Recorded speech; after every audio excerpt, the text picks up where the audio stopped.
네, ETF 시황 빠르게 정리해 드리도록 하겠습니다. 먼저 전반적으로 어두운 분위기가 관측이 되고 있는데요.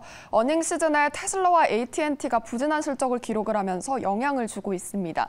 먼저 SPY의 경우에는 0.55% 밀렸고 나스닥 100을 추종하는 QQQ는 0.76%, 그리고 다우 산업 평균을 추종하는 DIETF가 0.31% 이렇게 일제히 밀리는 모습이 관측이 됐습니다. 이어서 반도체주도 어두운 업황 분위기가 관측이 되면서 함께 0.09% 소폭 밀렸고요. 미국 기술 섹터와 미국의 금융 섹터도 함께 살펴보시면 각각 0.66%, 0.3% 밀리면서 역시 시장의 분위기를 반영하는 모습이 나타났습니다. 테슬라의 실적이 여러 가지로 좀 영향을 주고 있다라고 판단을 하시면 될 것 같고요.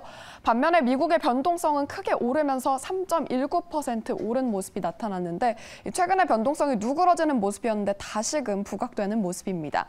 이어서 금채굴 산업 0.06% 밀렸고 원유가 2.45% 크게 밀리면서 특히 WTI가 3주 만에 최저치를 기록했다는 점 함께 참고해 보시면 좋을 것 같습니다. 다음으로 상승 하락 종목 5가지 체크해 보도록 하죠. 먼저 상승에는 VX 선물이 가장 크게 올라와 있습니다. 앞서 말씀드린 대로 변동성이 다시금 야기된다는 점 확인을 해주시면 좋을 것 같고요. 나스닥 하락, 건설, 브라질, 그리고 금채굴 하락 순인데 최근에 계속해서 이렇게 기술주도 부담을 받고 있다는 점 함께 확인해 주시면 좋을 것 같습니다. 이어서 하락 종목도 체크를 해볼 텐데요. 천연가스가 최근 계속해서 하방 압력을 받고 있습니다. 지속적인 하방 압력 체크를 해주시면 좋을 것 같고 원유, 석유행가스 그리고 에너지가 이렇게 빠진 원인에는 WTI가 3주 만에 최저치를 기록한 점이라는 거 함께 확인해 주시면 좋을 것 같습니다. 네, 이렇게 이어서 또 ETF 시황 정리를 해보려고 하는데요. 오늘은 윤재용 미래에셋증권 선임연구위원 연결해서 자세히 들어보도록 하겠습니다. 연구위원님 안녕하세요. 안녕하세요. 네, 오늘도 전일장 동향부터 짚어주시죠. 네, 우선 말씀 주신 것처럼 이제 기술주 위주 하락이 나타났던 시장입니다. 특히나 테슬라가 이제 거의 10% 가까운 하락을 보이면서 테슬라가 많이 편입되어 있는 나스닥 100, QQQ라든가 혹은 경기 소비재 ETF, 티커로는 XLY죠. 경기 소비재 ETF 역시도 좀 큰 폭으로 좀 하락을 하는 모습을 볼 수가 있었습니다. 나스닥 100, QQQ는 0.76% 정도 하락을 보였고요. 경기 소비재 XLY는 1.54% 정도 하락하는 모습을 볼 수가 있었습니다. 이외에 좀 최근에 하나 조금 버티는 모습 보였던 지역은행주들, 티커로는 KRE, 티커 ETF가 1.87% 정도 하락을 보였습니다. 대신에 조금 상승했거나 좀 잘 버텼던 부분들 좀 체크를 해보면요. 주택 건설 관련된 종목들을 편입하고 있는 ETF가 있습니다. 티커로는 이제 ITB, 티커를 가진 ETF가 있는데 시장 ETF는 1.73% 정도 상승을 했고요. 이외에도 이제 반도체, 티커로는 이제 XOXX죠. 이 반도체 산업을 편입하고 있는 ETF가 0.09% 하락해서 마감을 했습니다. 전일 좀 하락이 좀 크게 나왔던 거 감안하면은 좀 순망한 모습 보였고요. 특히나 이제 편입 기업 중에 이 레미서치가 상대적으로 좀 선망한 모습 보이면서 조금 이제 보합권에서 마무리를 했습니다. 반면에 이 테마형들 의 경우에는 이제 큰 폭으로 좀 하락했던 ETF들이 많은데 대표적인 게 이 혁신 기업들을 편입하고 있는 ARKK 티커 가진 ETF가 약 3.78% 정도 하락을 보였고요. 이외에도 계속해서 좀 신저가를 기록하고 있는 테마 중에 하나입니다. 아리아나 산업 테마 ETF인 티커로는 MSOS 티커 ETF가 4.78% 정도 하락을 했습니다. 그래서 좀 전반적인 정리를 좀 해보면 결국 전체적으로 좀 하락을 했다. 그리고 그 중에서도 이 테슬라라든가 혹은 혁신기업 등으로 대표되는 기술주들이 좀 더 큰 폭으로 하락했다라고 정리를 할 수가 있겠습니다. 네, 확실히 어닝 시즌이다 보니까 실적에 따라 영향을 받고 있다라고 풀이를 해볼 수가 있겠는데요. 이 최근에 신규 상장 ETF를 보면 시장의 관심도를 알 수 있다라는 말이 있습니다. 이 시장의 관심도도 그렇고 장기적으로 좀 성장할 수 있다라는 운용사의 판단이 나오고 있는데요. 이렇게 시장의 관심이 신규 상장에 집중이 된 가운데 이 신규 상장 관련해서 지난 1분기에 어땠나요? 네. 한 개 분기 정도 시장 동향을 좀 체크를 해봤고요. 결국 이제 말씀 주신 것처럼 이 어떤 시장의 관심도라든가 이런 것들 혹은 어떤 시장에서 지금 장기적으로 성장할 거다라는 부분들에 대해서도 운용사가 좀 ETF로 내놓고 있다 보니까 신규 상장되는 ETF에 좀 어떤 것들이 있나를 살펴보면 시장의 관심사가 어떨지 내지는 운용사가 어떤 부분이 좀 성장성이 좋을지를 보고 있는지를 우리가 좀 판단을 할 수가 있겠습니다. 우선 그 종목수 기준으로는 사실 이제 올해 1분기 좀 신규 상장은 부진한 모습을 좀 보였습니다. 지금 이제 보고 계시는 게 이 미국의 이제 월별 신규 상장되는 ETF들의 종목 숫자를 월간 단위로 좀 체크를 한 건데요. 지난 4분기에 비해서 조금은 감소를 하는 모습을 좀 보실 수가 있겠고요. 한국도 마찬가지입니다. 한국 역시도 지난 4분기 거의 100개 넘는 종목이 상장됐던 것을 감안하면 올 들어서는 이제 1분기에 약 35개 종목 정도 좀 상장이 됐습니다. 그래서 신규 상장에서는 조금은 이제 주춤하는 모습 보였다라고 일단 종목 숫자 기준으로는 좀 볼 수가 있겠습니다. 네, 이렇게 신규 상장주의 동향에 대해서 알아봤는데요. 자, 그렇다면은 신규 상장 종목이 최근에 줄긴 했지만 여전히 관심이 유효한 것으로 알려졌는데 여전히 다양한 이 신규 상장주 중에서 주요 키워드가 어떻게 되나요?